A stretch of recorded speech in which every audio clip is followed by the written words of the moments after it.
You know who it is, the horror flick, Digger Ditch, Super 6, Big Mitch. And I'm kicking in those with all three O's. And I'm bringing 28s, 101s because we Vegas sons. It's the metal lands. Yeah, you in the metals, man. And you know I'm a 530, baby. Bam! The desert made me. You already know, Big Bolo Yang, Hubba Dub, man. Nah. Welcome to Vegas Chronicles with the host, Super 6, Big Mitch. And today, like any other day, you know what we do, we kick actual factuals, man. That's what we do on this channel, man. We leave all the additives and the preservatives for the others. We keep it raw and uncut up over here, man. But today, man, I want to talk to y'all about something. You know, I always talk about, I cover just about every topic I can cover when it comes to Vegas. And I'm not done. I've still got a lot of things to, talk about. But one thing I really want to hone in, is the importance of staying away from prison. And I don't really get too much into prison stories. I don't like to glorify nothing. But prison is a serious consequences that you suffer when you live this type of life. And someone asked me, what's one of the most worst, I guess, incidents I've seen in prison. And I had to do some thinking about that, man, because it was so many of them. I was in there a long time, you know. Uh, but I can say, I can give you one of them. One of the most serious incidents I ever witnessed in prison, happened at NSP. Uh, and this was back in like 2000 or something like that. 2000, yeah, 2000, 2001, 2000, I think. But anyway, it involved the A-dubs, and it was in the kitchen. I used to work in the kitchen. Me and Doombuggy, we used to work in the kitchen. I was the head linesman. Doombuggy worked in the dry room. The dry room is where they had the cereal, the beans, the rice, and all the dry stuff, that they cook. But he ran that actually in the morning time, and I was over the line, but me and Doombuggy worked out together, so me and him was real close. And they had them big old cans of fruits up in there, and me and him used to always get a can of fruit and eat it. This cat here eat a whole loaf of bread and syrup. Talking about he carbing up. Doombuggy was a fool. But anyway, it was this white cat that worked in there named Bird, right? Bird was this tall white cat. He wore a hat, some like nerd like glasses. He was real quiet, and he was funny, right? And he worked at like the diet line, or he was like one of what you call a special cook or whatever for people that was on diets that had low sodium diets and stuff like that. He prepared their foods, you know what I mean? But you had a lot of skins up in there, skinheads and all that old stuff up in there, man. And one in particular, his name was Powder. This cat right here, he was a fool. Powder, everybody knew Powder at NSP. Powder, Lil Wood, Rebel, all these cats, they all ran together. They was up under the A-dubs, but they were skins. But Powder, he was like the ringleader of them. And Powder then was doing a lot of stealing out their kitchen. And what I mean by stealing, they was stealing yeast. They was drinking nutmeg. Them dudes was in there drinking nutmeg, getting keyed off of it. I mean, really drinking nutmeg, and it was getting them drunk and all that stuff. They was drinking nutmeg up in there. But anyway, they was stealing all this stuff up out of there, stuff to make Pruno, and they had like a major operation going on. They was smuggling a lot of stuff out their kitchen. And what Bird did is Bird was watching. Bird was one of them quiet ones that always watched stuff and knew everything that was going on. So I guess stuff started getting so bad that he went and he told on them basically. So what the COs end up doing is they set the woods up, right? And they end up cracking them. They got them with a gang of yeast, a gang of all kind of stuff. You know what I mean? And so they kind of figured out, who was the one that told on them, and it was Bird. And so they put the green light on Bird, right? He didn't even know it. And they put, Powder, Rebel, all them in the hole, right? They was under investigation, all that, But you know how it is, I mean, some people get favoritism. Let's put it that way. Cause whenever they put me in the hole, they never let me out, for real.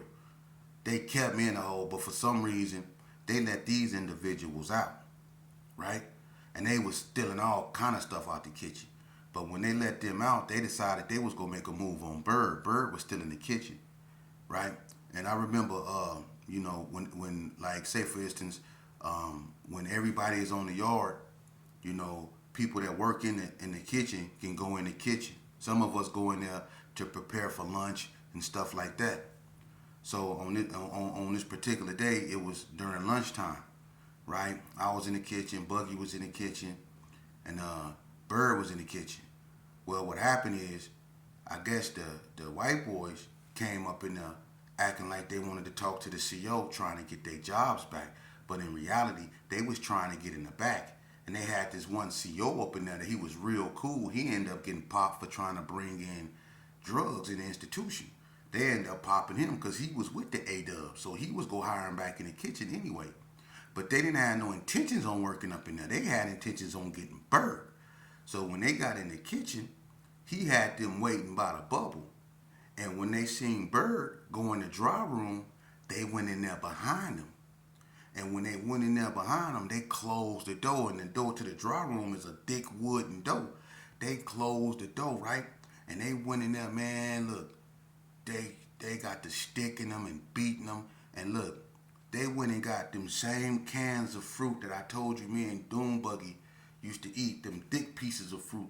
They went and got them cans, man, and they was dropping them on that boy head, man. And look, they beat that boy for about 30 minutes. They really smashed that boy head in, man.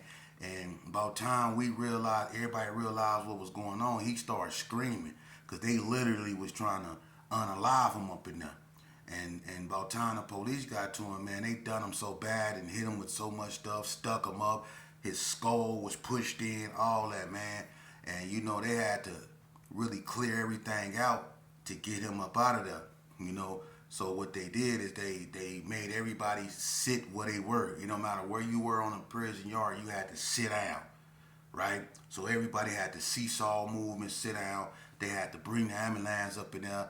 And when I came, man, look, the boy hit the side of his head was pushed in, literally. And he wasn't moving on that gurney. So they had to get him up out of there real fast, and then they locked us down. We was locked down for like about 4 months for that. And they was doing an investigation, and they locked all the head whites up, you know what I mean, the A-dubs, the skin, they locked all them up, put them in the hole with the woo-woo. And Burry ended up dying. He went to sleep, for real. And I'm going to say that, that right there, because of the sheer brutality of it, that was one of the worst incidents I ever really witnessed up in NCC, man. For real. NSP, not NSCC, NSP. And that's it was sickening. Because they really, they put him all in, for real. And I'm going to give you another one. A horrible incident I witnessed was, I'll say, the Serenos, Southsiders. They hit one of their own in Unit 4, down A-Wing on the phone. I don't know what this cat did. I don't really get in their politics like that, but on this particular day, man, I was in the shower. I had a weight training class that I used to attend, Mr. Kelso, and I used to, be one of his workers. So I was at home when everybody was in the gym. I was at home showering, and some people stay back, to use the phone or do whatever. Some people didn't go to lunch, but on this particular day, it was one of the Southsiders on the phone, and I was in the, shower. I was just getting out. And when I was getting out, I always put my chucks on, you know what I'm saying? I stay ready. I'm one of them dudes that when they get out the shower, I don't walk to the room with my shower shoes on. That's a no-no. I put my chucks on or whatever shoes I got on, and I walk to my room because you never know when something will happen, as you finna see. So when I'm coming up out the shower and I'm walking to my room, it's like 3 Southsiders. They walk by me, but it's in the summer. But these cats got on state coats. So I knew something was going on, so I kind of stopped because I didn't know what was happening. and they walked right up to the cat, and he had his back turned. He was on the phone, and they walked right up to him, and one of them just started, he had a banger and just started hitting him in the head with it, man. Just started sticking him. And he was trying to fight back, man, but they overwhelmed him, man, and right in my face, man, they was sticking that boy, man, and every time they hit him, stuff started skeeting out of him, man. That was one of the first times that I really witnessed someone really get poked up bad, and how every time they hit him, stuff just starts skeeting out of him, man. I'm telling you, I don't care who you are or how hard you think you are. When you see something like that for the first time, or you see something like that, man, period, you really never can get used to that, man. For real, because that's a human that you seeing being used as a pin cushion. And when you see that fluid come up out of people, man, it's sickening, man. So, I always tell people, when I tell you these stories, these the consequences to living this life and ending up in institutions and places like that. You have to witness stuff like that, man. And it does something to you. My advice to any youngster out there that watch my videos, man, you need to stay far away from places like that, man. A lot of us go up in there and we never come out right mentally. We don't, because it's things going on up in there that's just as traumatic as out here, man. For real. Being in an institution, man, you got cats up out here that been there multiple times, but when you listen to them on these platforms, they act as if they never ever been in prison, like they never know the consequences to their actions. These dudes still perpetrate, the same type of behavior that led them to institutions, the same type of behavior that you see that led to unfortunate situations. These cats be 50, 60 years old still perpetrating them type of behaviors. I salute anyone that that stay away from that type of stuff and stick to stay focused and stick to the script, man, and try to be solutions to problem, man, because ain't nobody coming to help us, man. For real. And it's not about where you from. Yeah, I'm telling you, it's not. We all one, man. And when we were at our greatest is when we realized that, man. So we got to get back to that, man. Because I'm telling you right now, it's far too many of our youth going to prison and to the cemetery. It's not enough of them going to college. It's not enough of them joining the military. It's not enough of them going on to be entrepreneurs. We got to reverse this trend. And they say, well, how you do that? Because you can preach to the highest heavens. These youngsters ain't gonna listen to you. We got to start by checking ourselves and looking at the way we behave, because a lot of youngsters, when they look at YouTube and they go on a lot of people platforms, there's a lot of successful people that got platforms, but when they go on their platform consists of nothing but chaos. They got famous off of conflict. I don't want that type of stuff for me or my people or the youth. That's poison, man. You simply taking that gangbanging bull crap and you putting it on the screen. And it's going to have the same outcome, because the internet has caused a lot of young men there, they've been unalived due to this internet stuff, man. And it ain't nothing but another problem that's gonna confront our communities, man. This sick internet stuff, man. If you don't got nothing articulate, positive, or constructive to say, man, I don't think you should even be up on here. But that's just my opinion. That's just my opinion. I feel the youth is worthy of saving. I really do, and I salute anyone that ever tried to save the youth. HP, Blue Mile, up out the Wrigley States. I salute him, because that man, he really got out there and tried to be a force of change for our community. Because see, he from the old school, and he recognized what's going on now wasn't what it was intended to be. Back when he was coming up, they settled things like this here. They don't respect what these youngsters out here doing, man. They got away from being man. See, this right here is what made you a man, when you can hold your own one-on-one, when you didn't need no homies. You see, in Las Vegas, that's how people develop their reputations. They didn't develop reputations by going and get a gang of dudes. See, you had dudes out here with reputations because they knew how to stand on their own with these right here. They put these right here on you, man. You see? That's what made Vegas Vegas. And I'm not knocking no other state, but out here in Las Vegas, people that had names out here, the real ones, they was known for coming from here. You see, from my father on down, from the Turpin brothers, from JB, from the Stacy McElmoes, all these cats, the Ronnie Dishmans, man, the Rock Sheepers, all these dudes, the Carl Wesleys, man, these dudes got down, the Hercules, the Big Reds, these dudes got down. To the younger generation, like the Webbos, the Big Lades, all these cats, the Modis, the Big Nices, these dudes got down, man. You know, the Dinos over there in the north, you know. And you know, I'm gonna tell you something, man. I'm gonna tell you something. I'm gonna tell y'all something. When I got out, and I can't forget this guy. I'm gonna shout him out because I'm gonna tell you something. When I got out the joint, I'm gonna tell you I did so much time. It was only a handful of people that really looked out for me, and after all the work I put in. But I'm gonna tell you one guy that really looked out for me, other than my brother Safari. It was one guy that really, really looked out for me, and that was Ice Dr. Rock.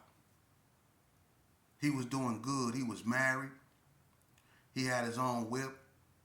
He used to come get me all the time, and he used to take me way out. And I used to mess with this cat from 28 named Sneak. Sneak used to build cars. We used to be over in his garage, man. Ice Doctor used to take me from all that, you know, just so I can clear my head. And he used to talk to me, man. Put money in my pocket. Real homie love, and he's straight from the hood. I was with him when he took his case to trial. And he won. That was my partner. He's still my partner, whether he up or whether he down. Now, when me and him running through each other, we'll chop it up.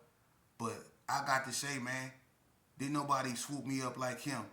Only other person that was cool with me like that really looked out for me, was my homeboy Duckhouse, my big brother Duckhouse, man. But Ice Doctor used to come over my grandma and get me all the time, man. And he never told me nothing wrong. He always kept it real. And I salute him for that. I love him for that. I love Stoney from the hood for that, because Stoney was another one that always kept it real. There's some good brothers out here, man. It really is. And they ain't always where you from. See, that's the thing about the game, man.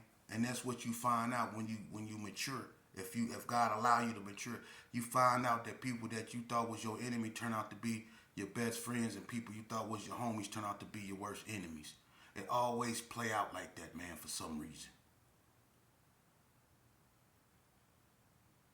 That's why it's best to stand alone. That way you don't be corrupted and manipulated by somebody else's beefs or point of views. Just because this cat right here don't like him, that don't mean you shouldn't. That's where we get it messed up. See? If these two dudes got a situation going with each other, they should step to the side and handle it like Blue Mile them used to do it back in the days. Like Carl Wesley them used to do it back in the days. See, back in the day, y'all remember that fight at Wonder World? See, that's how it's supposed to be done. The GQs and the Pyrus when they used to get out, or the GQs and the GPKs when they used to get out, or the Pyrus and the War Babies when they used to get out, or the OGs and the PBs when they used to get out, or the UCCs and the Bloods when they used to get out. You see, that's how it used to be, man. People used to get out, man. They used to fight, but they live to fight another day. You know, that's when it was authentic. But then the youngsters, and I was one of them. I ain't gonna lie. That's how I know it's the truth, because I was one of them. We come along and we mess everything up. We was disrespecting. Listen, I'm gonna be honest with you. When I was coming up, a lot of people didn't agree with what I did, but I was one of them ones that was very disrespectful. When in the era when we wasn't supposed to be, a bunch of my older homies used to go upside my head because I was very disrespectful. So I can see where the trend come from because people like me used to think it was cool. See, people like me used to think doing this was cool instead of doing this. Don't get it wrong. Don't get it twisted. I did this, but I chose to do this. So I chose to make matters worse. Me and people like me. We the ones messed up the game. We got away from what it used to be, and we put everybody in danger with our bull crap. Because a lot of dudes was, they wasn't built like that. A lot of dudes didn't have that heart like the older ones did, man. And they got away from this right here, and they started doing this right here because they were scared to do this. You see? And now everything is all out of whack. For real. But what I think we need to do, man, for real, the same way we went at each other with that hate and animosity that kept putting us on the news, that kept sending our mothers to funerals, that same energy we use to just tear our communities completely apart, till they unrecognizable. We need to take that same energy and put it into rebuilding our communities. We need to take that same energy and put it back into teaching our children the benefits that they will receive when they go to school. You see, and develop their mind, not go to school and cause ruckus, not go to school just to show off their new tennis shoes, but to go to school to actually put their face in a book and learn something. We need to make sure our children get their education first and foremost. That's the main thing we need to do. Stress education, man. For real. You see, because when you know better, you do better. And we need to teach our children self-respect, how to respect themselves enough not to want to join a gang. Because the only reason why a lot of these kids join gangs is because they don't have that self-esteem. They don't have that self-image, And we need to give them that. We need to let them know that they are important, that they're worthy just the way they are. They don't need to be with a bunch of dudes that's headed nowhere, that they can stand on their own and succeed. We need to instill that in our children. Individuality. You see? We need to start doing that. Okay? That same pride that we had when we was calling ourselves this, or I'm a such and such gangster crip, or I'm a woo woo woo blood, or I'm a woo woo woo kingsman. When we was calling ourselves all that, all proudful and all that old stuff, we need to put that same pride in our kid in a positive way to let them know that it's okay not to be a GPK. It's okay not to be a blood. It's okay not to be a crip. It's okay to stand on your own, take your behind to school, go to college, get you a family, and be a productive member of society, man. That's where you change the norm, man. We change the curriculum, man. For real. And shout out to Al Wack, man. Alex's son, man. I forgot his name, but Alex, Wack's son got in contact with me, man, and I just want to send him a shout out, man. Your father was real close to me. Al Wack unfortunately left us, man, in a tragic, situation. But nevertheless, man, he was well loved. So was Greg, Jimmy, the whole family, man. And I got a lot of stories with Wack, man. Wack was something else, man. But shout out to his son. His son decided to take the positive route. That's what I'm talking about. See? And if Wack was here, he'd be proud of him, man. And I salute him, man. And if you ever need something, man, get at me, Brody. For real. No matter what it is, man. Wack, was my big Brody, man. I'm obligated to be here, and anything that I can do for you, man, in a positive sense, man, you let me know, man. And you keep doing what you're doing, man. See, this is what we need to start doing. Recognize these youngsters that's doing good and stop giving these other youngsters out here that's with that bull crap. We need to stop validating that right there, man. We need to quit smiling at that, nodding at that. We need to turn our nose up at that the same way we turn our nose up at one another. We need to turn our nose up at that bull crap, man. For real.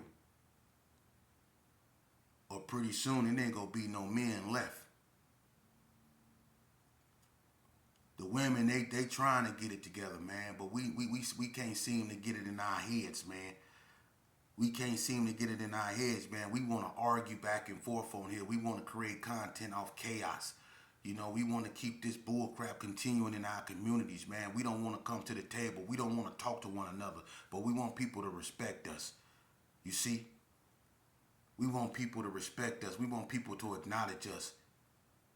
We always talking about we stand 10 toes down. Yeah, we stand 10 toes down in the hole we dug ourselves. Yeah, that's where we stand. With no form of direction because we not producing any ideas. And anybody that come to the forefront with an idea, y'all shout him down as being a traitor and all kind of other stuff because he don't think like y'all. And that's what's wrong with us, man. People think we all got to think the same, man. That's that crowd mentality that I'm speaking of. That breed gangs in our communities, man. That crowd mentality. Because we scared to let people be individual thinkers. When people become individual thinkers and they actually criticize the norm and they call it out for what it is, we call them all kind of unfavorable things instead of listening and hearing them out because they actually own to something. Because the way we've been behaving ain't got us nowhere. You know? For real, man. And we so quick to blaming everything on other people and we wonder why a lot of our loved ones is ending up in these situations and then some tragic happened to them and we want to blame, you know, people like law enforcement and other people so bad and make it their fault. But when we really look within and we use introspection, we realize we are our own worst enemies, that we're the ones that's causing this, man. When will we go accept responsibility for what we doing, man? We don't want to do that. We want to slowly just walk by like we didn't contribute to this madness. Yeah, I was the one that laid one of the bricks that these youngsters used to go on the wrong path. I was one of the bricklayers